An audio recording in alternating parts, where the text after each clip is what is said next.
Good morning, and thank you very much for joining us. I am Yori Folarin. So we're moving into an election weekend. We're going to be deciding so many, well, I don't know, but we're going to be holding elections both in Kogi and in Bayelsa, and in the case of Kogi, more than one election, because there's a rerun that has to happen there. Okay, my guest this morning is Mr. Oluwaseyi Adeyemo. He's a journalist. Thank you, as always, for coming on. Thank you so much and, for having me. Well, in terms of the elections I just talked about, look, the papers, have disturbing signals, if you want to call it that. Will the elections hold with or without the APC in Bayelsa? Okay, that's what you probably saw on all the headlines this morning, but the courts have gotten on the matter. And our man, Demola Lawrence, TVC News correspondent, is in Bayelsa State. We'll also be speaking with our correspondent, Ayodele Zubaku, who is in Kogi State. That is Ayodele Zubaku. And we'll be hearing about the state of preparedness. So as soon as man Demola Lawrence is ready, he'll give us, what the latest is, and also we'll update ourselves on what the security arrangements are. So, Sheyi, as I was saying, this whole matter about will the elections hold with or without APC or any particular party, disturbing signals, as some of the papers put it. Apparently, unfortunately, it seemed to me that all the papers that we have this morning has the same line of thought. And it means that, for whatever it's worth, that for me is not a very good signal when we have barely 24 hours at this late stage. You are having a case where people are now digging out all sorts of excuses and court cases about how the state of things would be. I'd always wonder, why are we going to continue to go like this? Because we've had several elections in Nigeria. I think we should have gotten to a point where we have matured and be ready to do things in a way that would make this exercise, this process, a lot easier than it is today. But we just hope that tomorrow's election would turn out well. We're waiting for your man on ground to tell us categorically whether of the fact the election we hold with or without them. Well, exactly. We'll hear very, very soon. But my guess would be that it's going to hold. And why I say that is that with them. And why I say that is, okay, maybe it's not necessarily why I say that, but I've been listening to INEC over the weeks and last few days, and INEC has said that it is prepared, that it is ready, and even it's made contingencies for situations like this. Even though it might be a lot of headache, a lot of stress, but because of this environment, they sort of understand that things can happen. That's the thing that worries me. So we had isolated 3 or 5 states from the rest of the states and said, okay, because of the fact that we were unable, court dismissed or they had court cases, we had to separate, and we said we now have their elections off season. And up till now, we still have issues with ensuring that this election will hold peacefully. These are exercises and processes where in other climes, they do it even whilst they're going to work. So, I mean, I've had cases where I was in South Africa, and whilst we were there, they were having a seminar, they were having an international conference, and people were leaving. The society wasn't closed down because of an election. They were leaving from there to go vote and come back and said, oh, I've just gone to cast my vote. And you begin to wonder, are we truly meant to continue to do things like this? Because I can't say that we're not, I wouldn't agree that we're not ready for the level of development that would afford us this opportunity, because whether it's in Kenya or in other African countries, you have situations where elections are conducted in a more easier manner than the way we have continued to conduct ours. Indeed. Well, it is what it is, but we're going to have this election because there are no options. Now, even though the signals are disturbing or were disturbing, but I'm sure most people know by now what the situation is. We're just waiting for our man. We want him to report. He is in there. Demola Lawrence is actually on ground in Bayelsa State. So we'll be hearing from him very, very shortly. But just looking at the papers again, you see that former President Jonathan has been warning, as well as President Buhari. They've both been cautioning against any kind of untoward practices, that everybody has to be on their best behavior. Where we've come to, it depends on how well we take to advice, right? And that's why I'm going to be wanting to know from Demola what the security arrangements are. So when we have to start to warn like this and make statements like it's been made by the former president, by the president, saying to us, our traditional leaders, please take heed. Sometimes I wonder, those things are a little confusing for me, because I thought that by now, at this stage, we will not be telling rulers and say, "Oh, don't sell your votes, don't sell your." For me, those things are a little. I don't know. I don't even know. I don't have the right words to use, because they're very, very, very uncomfortable. That even now, not minding the fact that we just went through this kind of process in just February, I had imagined that immediately after that election, the mistakes that we made, the things that we didn't do right, and the things that we consider were our flashpoints, or the things that we failed on, are things we'll have worked on by now. And by now, we will not be repeating, as it were, the mistakes and the things that we did wrongly in February. Well, what we'll do now, we'll just take a break. We'll take a short break. Stay with us, please. We'll be right back immediately after.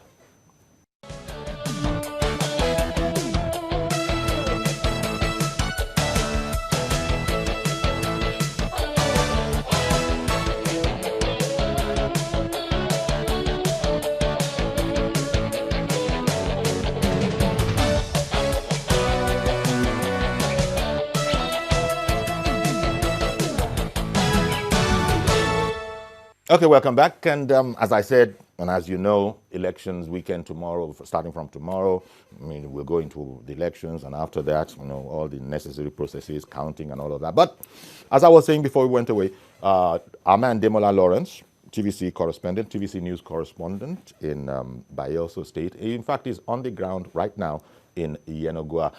There you are. Good morning, Demola.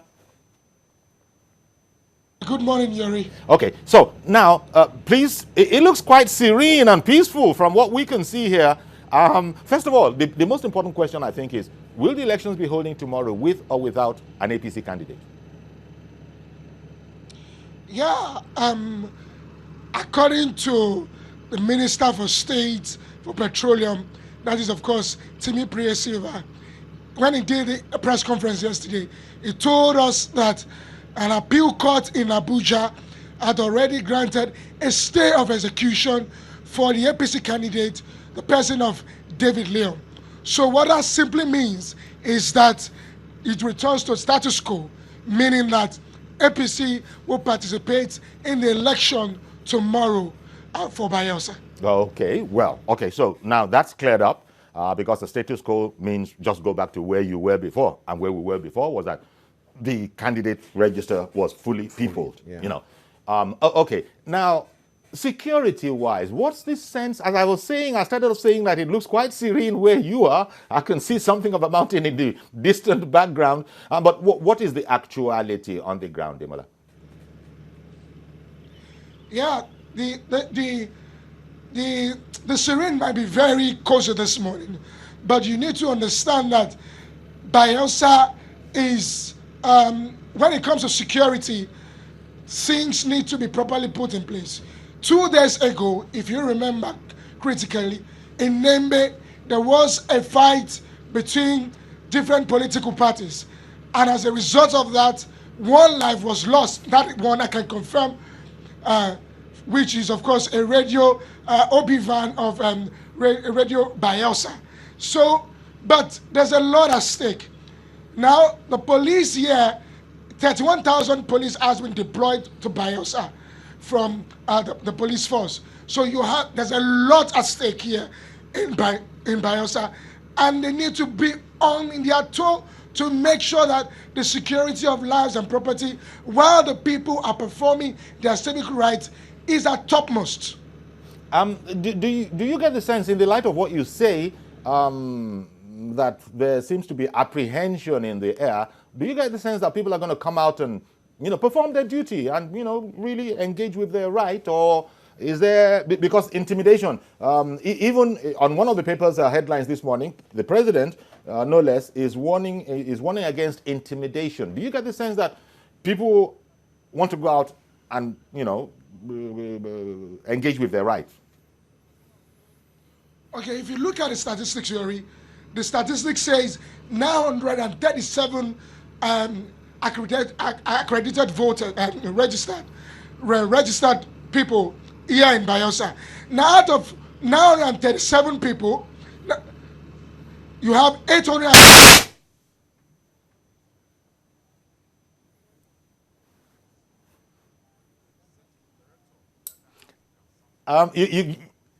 Well, the sound just dropped in there. It does happen from time to time. We'll see if we can reconnect back. Demola was just about to go into the analysis of the figures to answer the question as professionally and as accurately as possible. Yeah.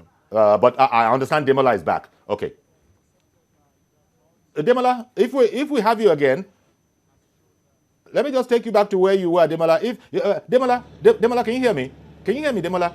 Okay. Yes, I can. Okay. Yes. Just about when you were going to begin the analysis, your analysis with the figures, we lost sound. So could you please go back to that juncture? Okay. I said you have 937,000 people who actually registered for this election. Mm-hmm. But 889,000 people no.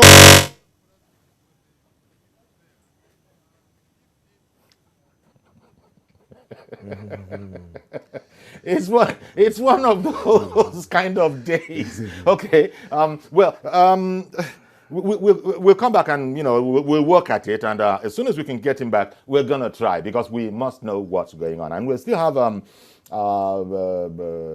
Kogi to go as well. But look, Demola was cautioning in there when I say that it looked, in fact, when we got the medium shot of them, yeah. It was a bit of a long shot, and it looked like there were mountain ranges, yes. And it was peaceful. But when it got close, I saw that those weren't mountain ranges. Yes. That was actually a building somewhere. And he was saying that, look, in spite of the serene atmosphere that you see, it's not as if challenges haven't been come through.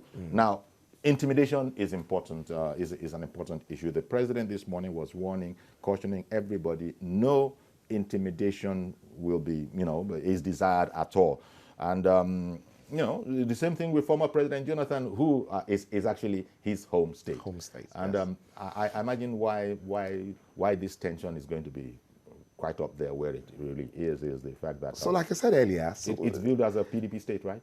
Not necessarily. Okay. They probably belong to that 5 states that had been isolated ab initio to say, oh, we have issues here, we've had court issues with them and all of that. So it is a function of the fact that before now, these states had been seen and classified as those states where you would always have issues. But I then wonder, since we have identified, do we have ways of ensuring that before it gets to this close to the election, we have done certain things that could make this time, because for me, this is already happening. Yeah. And we're already using our same fire brigade way of trying to sort it, 31,000 yes, policemen deployed. And you're wondering, the IG is involved. We're looking at 2 states and everyone is on. The president is saying, so when you have a father of the house saying, look, don't fight, it's just a meal, children, be careful. You're wondering, you want to have a meal. You have to have a process that is supposed to be seamless. So I'm saying we should all start to speak to ourselves, because then this will pass, another one will come. What are we putting in place? What can we start to do? How much can we start to talk to ourselves so that we will not have election process being this tensed up, being this difficult, being, whipping up such fear? You can imagine he's saying, "Oh, sir, don't start getting an impression, with what you're seeing," because every other person, even those who are not home in Nigeria who are abroad are saying, oh, it's an election period. And for me, it is awkward that we are talking about election and it seems like we're talking about a war situation. I think that is not something that is good for our image, particularly being the most populous country in Africa and at the level of development that we have attained. I think it's those things that I expect that government will start to look at, even at federal level, not just expecting to just say a word and say, oh, Nigerians, be careful, go about your business. We all know that those things really won't count if you don't have a preparation on ground that can cater to all of that and make sure that before this time, people would have been properly prepared and they will be ready to listen adequately to whatever they're being told. Okay, Demola, maybe third time is a charm. Demola, we're back together again, I hear. Okay. Please go ahead.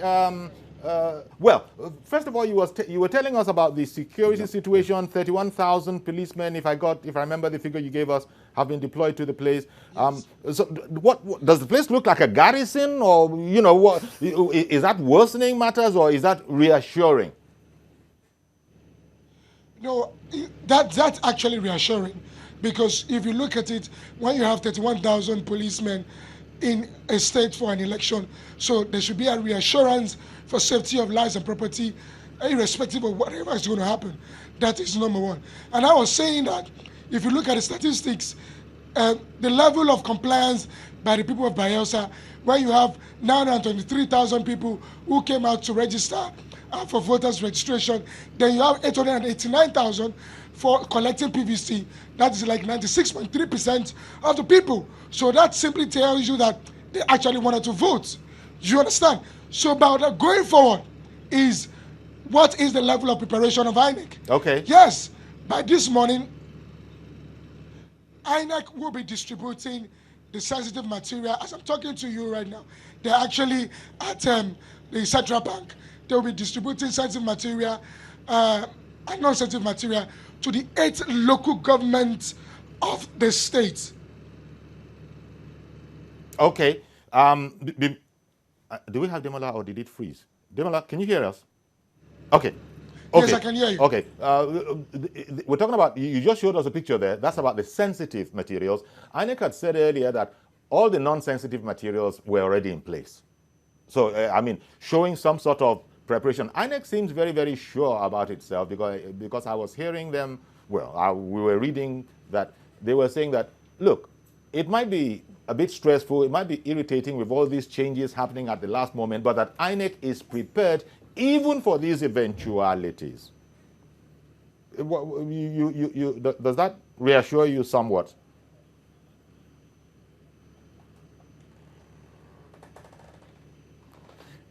Demola, I think it's happened again. Demola, you didn't hear me.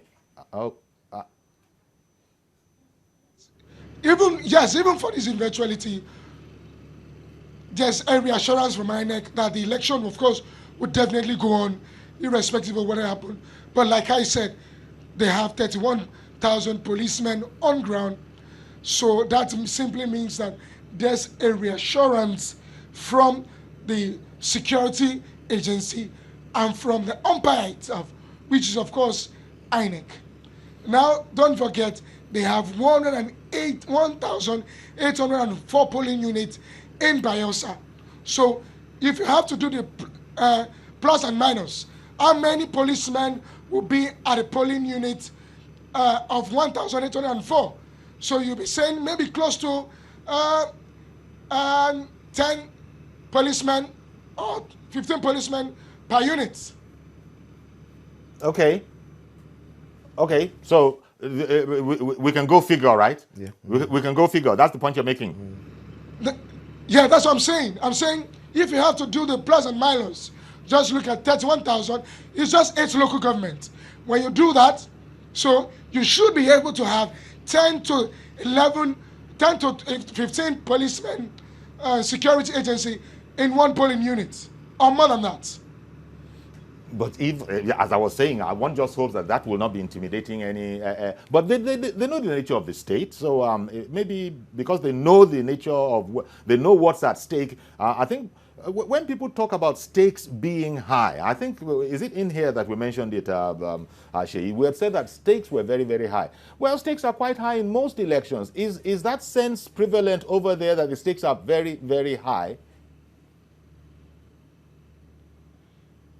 Any election, the stakes are very high, most especially when you have to come to Nigeria. So you will need to understand what obtains in every region. South region, we know what happens in this part of the country. So the stakes are very high. But the truth is that, if, according to the statistics that I give you, if they go according to their statistics, 889 persons collected their PVC. That means that, by and large, if you do the plus or minus, you should be having close to like 700 people coming out. You understand? So 700,000. Because there's going to be another. I'm just saying that if you have to, by 889 people collecting a PVC, so you should, as a matter of fact, you should have maybe 700,000 coming out to vote, performing their civic duties. Do you think we have that capacity? Yes, okay. I think we have the capacity. Okay. Well, okay, tell you what, thank you very much, Demola. You've been quite helpful. And, you know, I mean, we'll, of course, touch base with you next time, anytime that we need to. Thank you for doing a great job, staying out there for us, being our eyes and ears in Bayelsa. Yeah, thank you very much, Demola. So, there you have it. You know, caution, but these are the facts. We still have to hear from Ayodele Ozubakun, who will be taking care of what the ground looks like in Kogi. But for the moment, it's interesting figures he's given us that 937 registered voters, of which something like 889, you know, actually.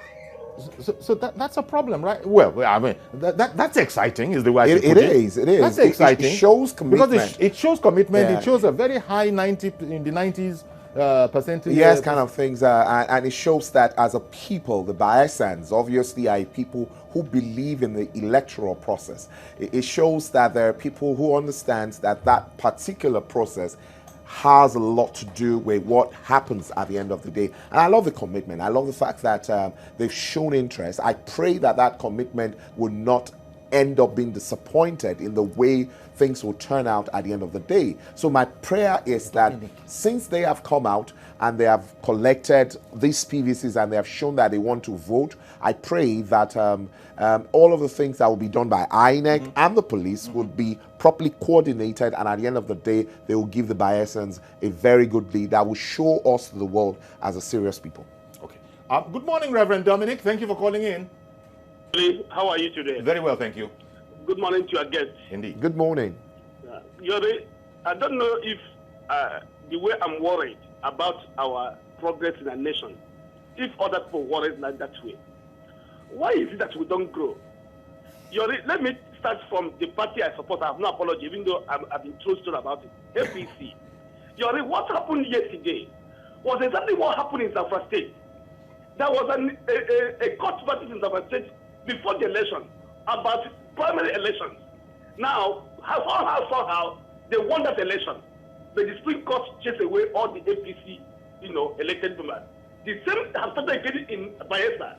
Remember, we have gone the first one, we're about to go to the second one. Even though, let's put an example, the APC win this election tomorrow, it's possible that one day they say they don't have candidates. How do we go through this chain? We don't learn anything. Let me say it again. For about weeks now, months, most of us are happy. We've not heard about death in Bayelsa. But at last, 2 days ago, why should people die in campaigning to govern themselves? This is Bayelsans for the Bayelsans, by Bayelsans. The brothers and sisters in Bayelsa, why should anybody die because they want to govern Bayelsa, to give them good roads and good water? Why should somebody die? Yeah. How come we don't make progress? Since 20 years of democracy, by 2020, remember the people have started today, I saw what you're discussing the other day about 2023. Why should anybody be worried about 2023 in 2019? Why should we be worried? We're not making progress. We must think how to govern ourselves. Politics is not war with guns. It is war with ideas. But as long as we go around on this, merry-go-round, and I'm disappointed with one man, let me be frank to you, I'm disappointed with the man called Adam Soshomole. The way he's going about things did not show that wonderful Labour leader. Today, he's going about it with all kinds, the types of the politicians he chased away in Benin. Remember, the war in Benin was to chase away godfathers and then their company. I didn't know that Adam Shomole would become another godfather. All right then. Reverend Dominic, I'm sorry to interrupt you. Forgive me, but I've got to go off on a commercial break right now. Stay with us, please. We'll be right back.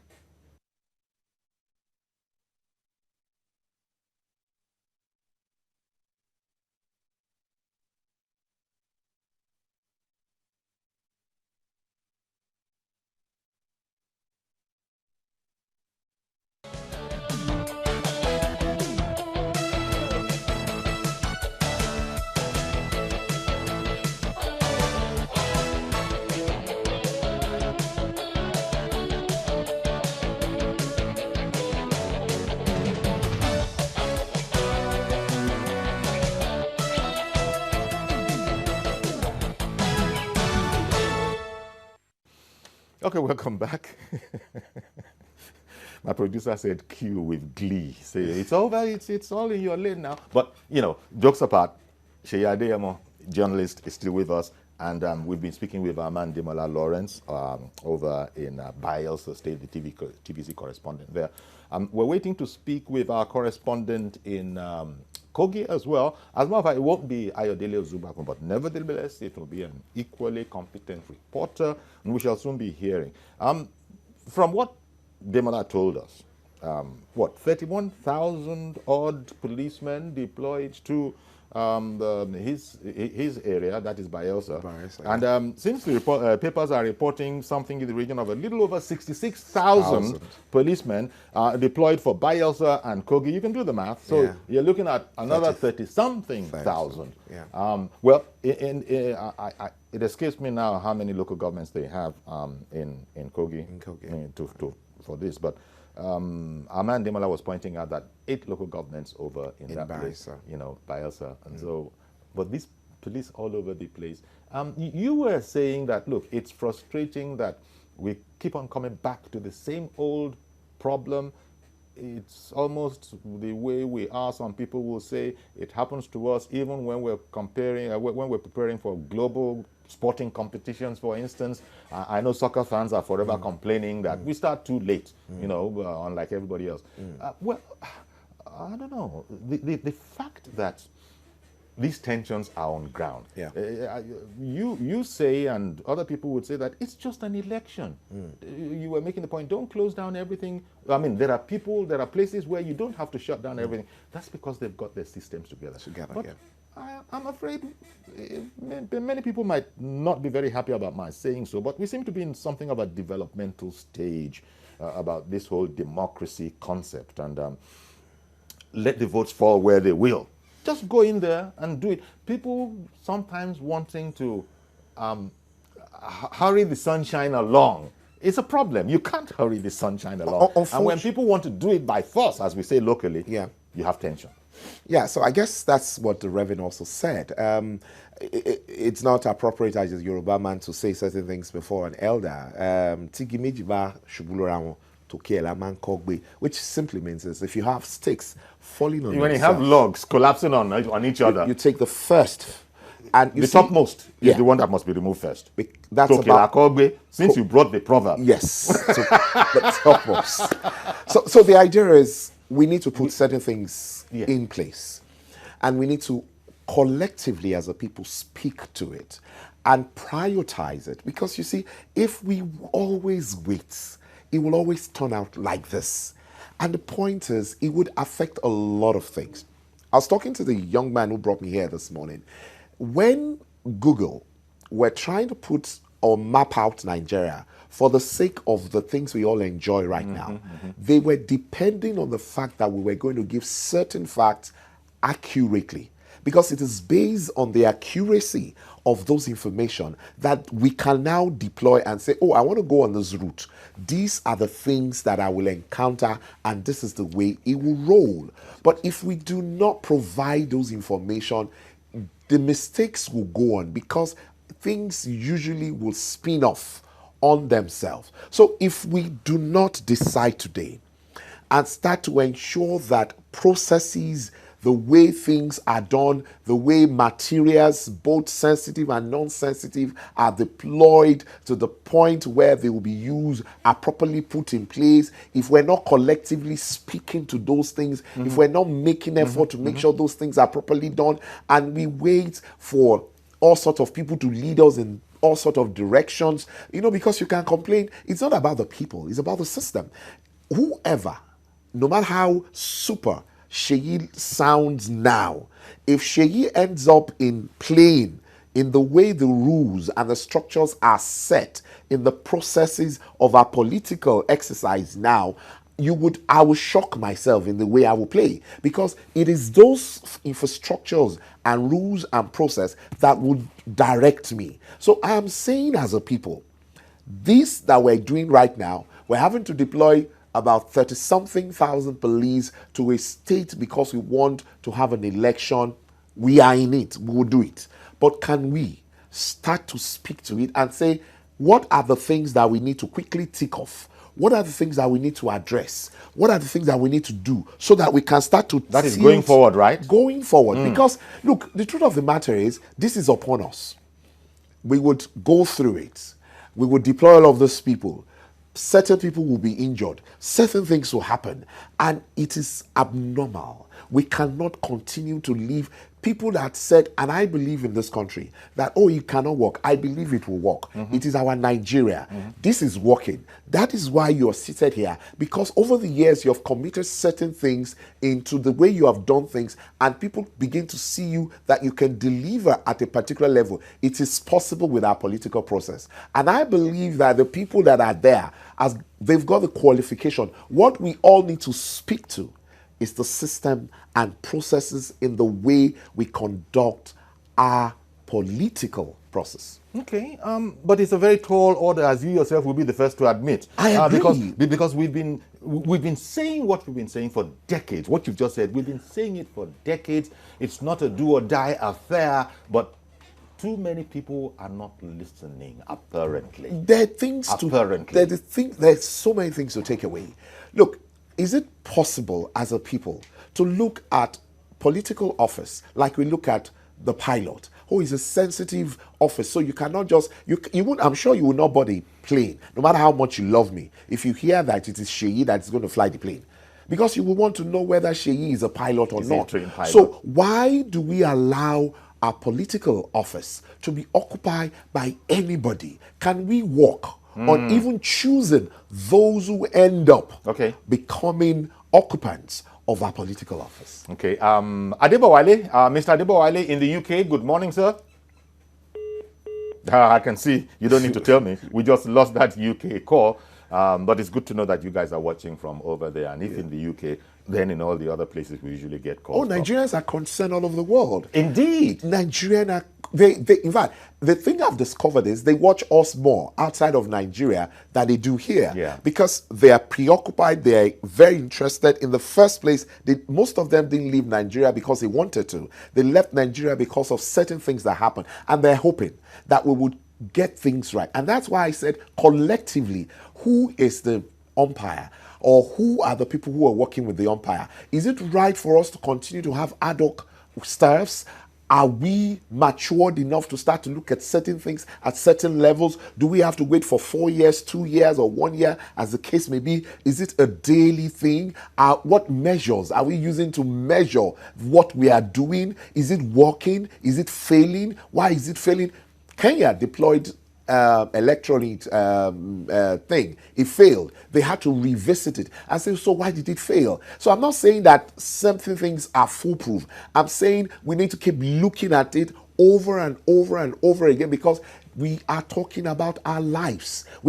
There's no nation that will progress if the political process or exercise is at the level that ours is. Because what it means is that saying that you want people to be graduates and the exercise of getting them into university is flawed. What you are going to have is half-baked graduates. I hear you. Obina in Maryland, good morning, sir. Yes, good morning. How are you guys doing? Thank you very much for calling in. All right, so I want to contribute to the show. Yeah.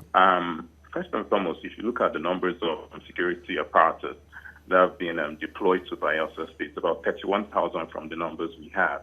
Now, if we look at that number, we have about 15 wards, and I'm sure the 15 wards are the polling units in Bayelsa State. It means that you're deploying over 2,000, I think 2,066 police officers to one ward. That is over militarizing the ward where people are supposed to vote. If you look at the normal circumstance in the Nigeria we have today, you do not have this number of police present, even in areas where crime is happening. But we're having an election and it's overflooded with military police apparatus. So I think that it's not supposed to be. It's not supposed to be. People would be scared. From the numbers your correspondent in Bayelsa has already dished out, it means that they have a 90-something% of people who have their PVCs who want to vote. Exactly. So if we look at all of this, it doesn't tally. It doesn't tally. How many police do we have in Nigeria? I know it's about 300 and something thousand. If you're removing 31,000, it means that you're removing about 10% just for one state, having about 8 different local governments. So I think that we need to look inwards. All these police officers, are they going to be carrying guns? What exactly are they going there to do? Do we have medical doctors among them in case there are issues? How many paramedics do they have there? These are some of the things that we need to concentrate and put in place. It's not about militarizing the place with police officers, because it's wrong. I heard the numbers and I was doing my calculation. It's not head of. Okay. It's on head of. And I know that the kinds of the issues that have been going on there, the political leadership have to look at it and make sure that these police officers they are deploying there do not infringe on the rights of other people who are there to vote. Sure. Thank you very much for calling in, Obina. Appreciate your call. As to the concerns that Obina has, that look, I myself had asked our man, look, yes, absolutely. Is the place looking like a garrison or is it still like a society? But look at Obina now taking those figures and doing his own analysis. Because he quickly he quickly did crunch the numbers. Yes. But the thing I would guess is that there are sort of rules of engagement for the police. There's a certain distance, that we've known from previous elections. They usually are not going to be, I don't know, I'm not sure about this, but they're usually not going to be armed so as to intimidate. At least, maybe we'll get a call and somebody will clarify this a bit. But the whole purpose, as in one of the headlines is even saying, to give assurance. Thank you, that it's not to intimidate, that the heavy deployment, they themselves, realize that this is heavy. Obina analyzed it. How many policemen do we have? Even the places we call black spots, do we go and flood the place with police like this? But that also speaks to the importance of this election and how we must get it right. Yes. And so, look, for now, while we're still working on all the other concerns that you raised in terms of going forward, but today today's date is what? Is the 15th, right? Yes. Today, tomorrow is 16th. Yes. Today is the 15th of November 2019. Yes. The situation is the way it is, and we've got to get this right, willy-nilly. Now, so they've done. So the police have, it's a quick fix. Yeah. Say, look, we're going to go in there with this huge number deterrent force. Yeah. So anybody who has any funny ideas had better have another think. Yeah. Now, so I want to believe, because risk assessment have been carried out according to the Commissioner of Police and the IG. So I want to believe that, like Obina, it is not meant, the police officers are obviously not going to just stay at the polling booth. it is expected that they will be in some certain areas that are flashpoints, maybe at the waterside, likely routes into the states that hoodlums might want to explore. So I don't expect that they are going to go and stay at a point that would scare people. In my opinion, I believe that what will be done is that most or part of this police will be deployed into strategic areas such that even before they get anywhere near the central bank where the non and sensitive materials are kept, areas of entry, like I said, waterside and all of that, this police will be deployed into such areas so that it is people are assured that there will be no reason, no right-thinking hoodlum would want to take any or do anything because all of those leakages will have been blocked. Police like to say, just go about your normal business. The police is where we got it all covered. Because everything would have been covered. Indeed. Now, thankfully, we've got in touch with our correspondent. Now, Adidat Lawal is in Kogi. And good morning, Adidat. Ah, there you go. We can see you now. Good morning, Adidat. How many policemen how many policemen do you have? We've just been hearing about... Well,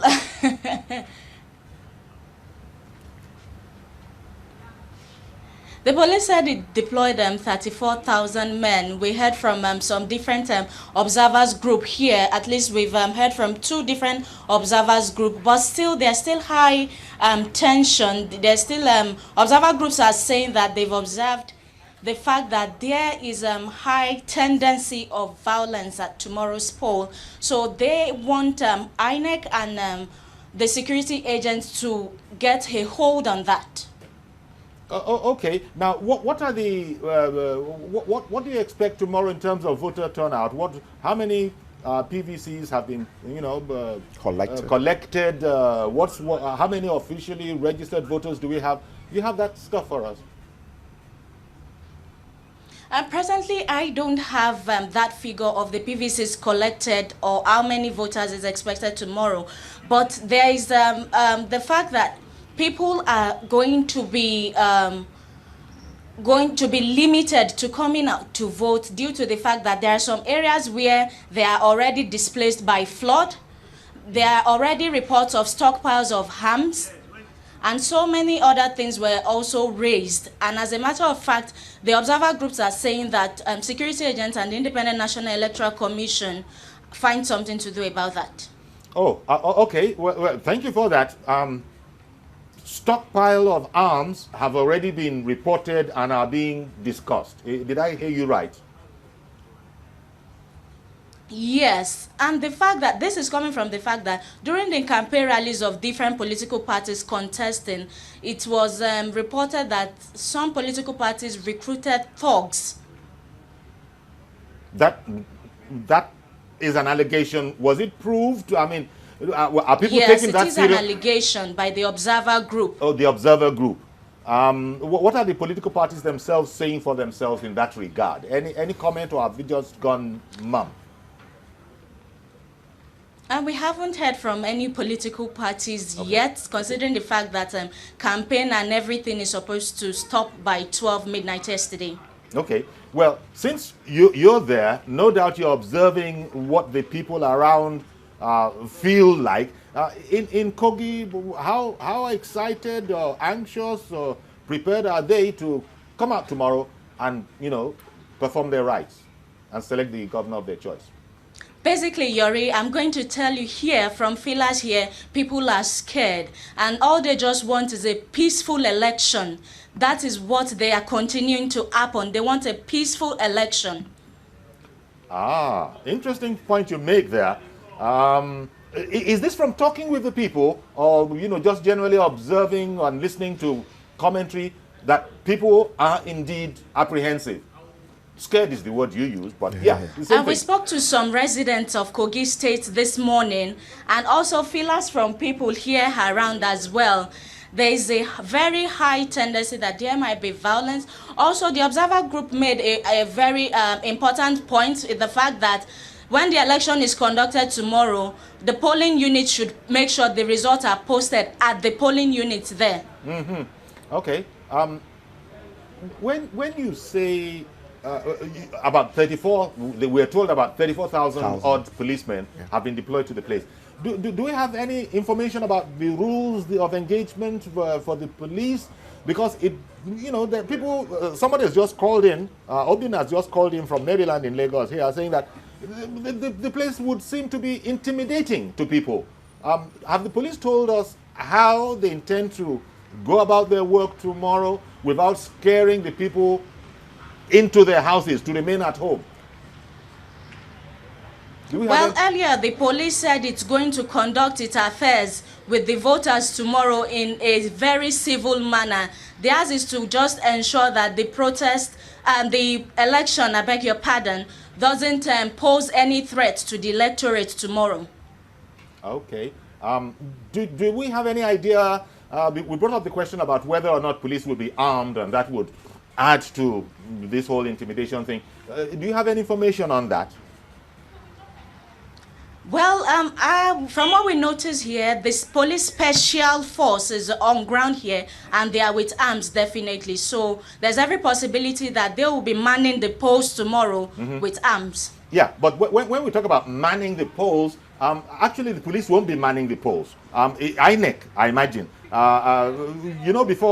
Before now, in previous elections, previous years, the police had there were certain regulations about how far away they could be, but they would be within eyesight, they would be observing everything, but they would not be conducting the polls. Or is it different in Kogi tomorrow?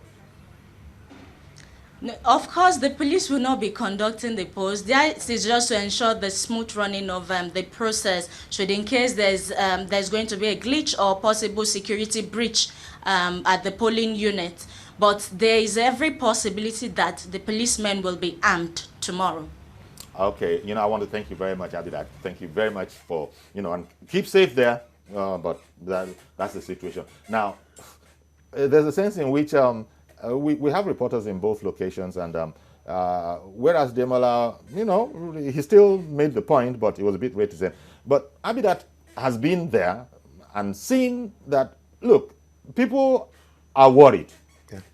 So as not to be alarmist about it. Let's just leave it at that. People are a bit concerned, and more than a little concerned. Your comments on that? Yeah. I mean, like the rest of us, like the young man that called from Maryland also indicated, it is absurd that trying to go into an election, all of us are apprehensive of an election that is going on somewhere. So I pray that everything will go on smoothly tomorrow, and we would go over this. But I would continue to reiterate the fact that I hope we do not go through this process again. We don't have a situation where we're going into an election and we are all this apprehensive about the election, because you can tell from the way she reported that from the feelings she's getting from everyone in town, people are concerned. They're concerned, and that concern. They just want a safe election tomorrow. Yes, that's the important thing. Because at the end of the day, the election is over. Everybody is expected to go back to his business. I'm selling rice. I am selling this. Everyone wants to just go back their businesses, because at the end of the day, it's a little. I pray this would be over very soon, and we would start to consciously and deliberately address some of these things more. So do I. Yeah. I hope so too. And I also hope that there's a sense in which we're overthinking this, because the authorities have said that the heavy deployment is not to intimidate voters. So I hope that the total effect of it all would be to reassure law-abiding people that you want to vote, you can come out and vote. Especially in Bayelsa, where there was this 90-something% people picking up their PVCs. That's an interesting number. Yeah, which is admirable. We've run out of time, but we have to go, and I want to thank you very much, Seyi, for coming on. Thank you so much for helping us to look for this. I don't want to go as far as saying keeping our fingers crossed, because that will send out different signals. I'll almost take it for granted that it's going to go well. It's going to go well. It's going to go well tomorrow. Yeah. Thank you very much, Seyi. Okay, so that's our program. Please join us. I almost said tomorrow, but let me just shift that to Monday, because we don't do weekends. And, have a great weekend. Know that it's going to be an election watching weekend. I'm Yori Folarin. Bye-bye for now.